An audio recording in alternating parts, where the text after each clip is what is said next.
Do you feel the vibes?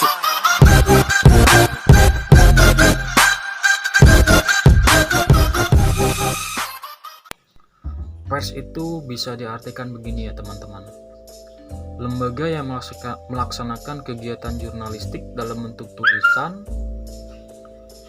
suara, dan gambar, serta data dan grafik dan lain-lain, menggunakan media cetak, elektronik, dan lain sebagainya. Itu yang disebut dengan pers.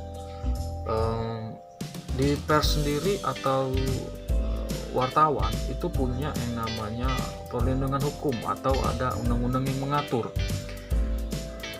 Undang-undang yang mengatur sendiri tentang pers itu ada di nomor 40 tahun 1999. Yang kenapa sih harus ada undang-undang pers kemudian disahkan? Jadi begini teman-teman, ada beberapa poin yang mengapa undang-undang pers itu disahkan ya.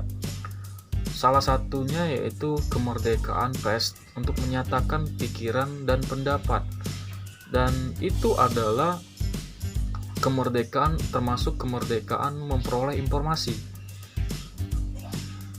dan disebut juga sebagai hak warga negara dalam memperoleh informasi. Dan poin kedua, wahana komunikasi massa, penyebar informasi dan pembentuk opini.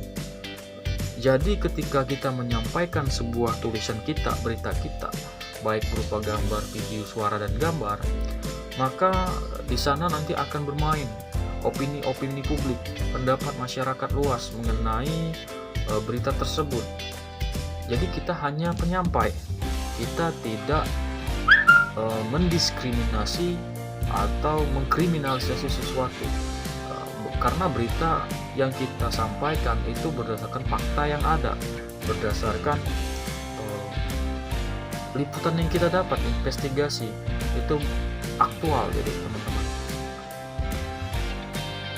dan nanti setelah penyampaian akan ada banyak itu namanya opini, pendapat masyarakat luas mengenai berita itu.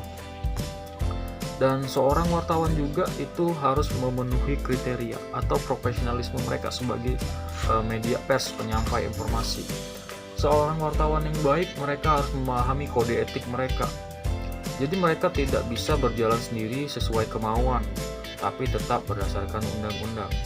Nah, di nomor 40 tahun 1999 itu ada banyak pasal yang mengatur, termasuk tentang pencarian informasi atau peliputan, investigasi dan lain sebagainya, itu ada di sana. Teman juga sekalian perlu tahu bahwa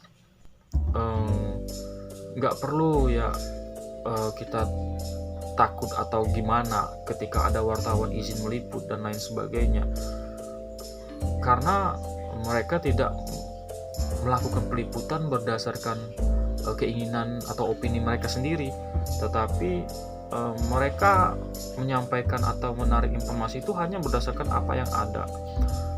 Sering saya jumpai atau saya mendengar ada beberapa teman media yang mendapatkan perilaku yang kurang berkenan lah. Ada yang mungkin mohon maaf itu diusir, ada yang tidak diterima.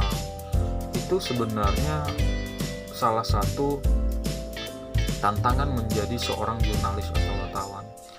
Dan teman-teman juga nggak perlu takut mungkin nanti di depan di lapangan teman-teman mungkin dikriminalisasi atau diintimidasi. Itu tidak perlu khawatir, karena kita dilindungi undang-undang dalam mencari informasi sendiri. Ada di pasal 4 itu yang mengatur tentang apabila ada seorang yang dengan sengaja menghambat atau menghalangi tugas daripada seorang wartawan, maka akan dikenai sanksi 2 tahun kurungan penjara atau denda 500